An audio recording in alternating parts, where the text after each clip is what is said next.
इस कहानी की शुरुआत जतिन नाम के एक लड़के से होती है जो विद्यालय में अपना पाठ याद न करने के कारण अध्यापक से हमेशा डांट सुनता था।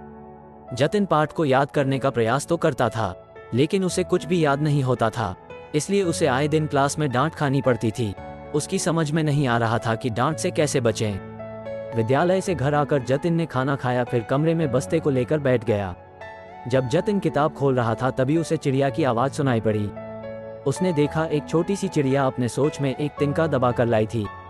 उसने तिनका को रोशनदान में रखा, लेकिन तिनका नीचे गिर गया। चिड़िया उड़कर नीचे आई, उसने तिनका अपनी चोंच से उठाया और उड़कर गई। उसने तिनका रोशनदान में रखा, लेकिन तिनका फिर नीचे गिर गया था। जतिन की बहन कमरे में बैठी स्वेटर बुन रही थी।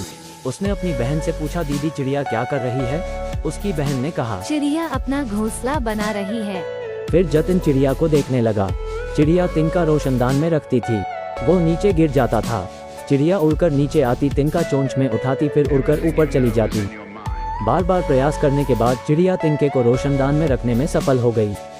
फिर वो दूसरा तिनका लेने चली गई। इस प्रकार से चिड़िया ने तिनका जोड़ करके एक बहुत ही सुंदर घोंसला बना दिया।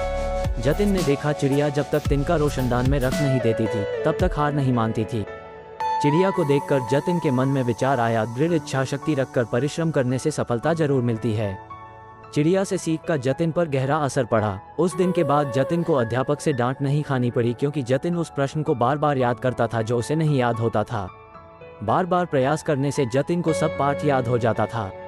इस कहानी से हमें ये सीख मिलती है कि लगातार प्रयास करने से सफलता जरूर मिलती है। वीडियो अच्छी लगी हो तो वीडियो को लाइक और कमेंट जरूर करें, और आगे ऐसे ही अच्छी मोटिवेशनल कहानियाँ सुनने के लिए हमारे चैनल को सब्सक्राइब जरूर करें।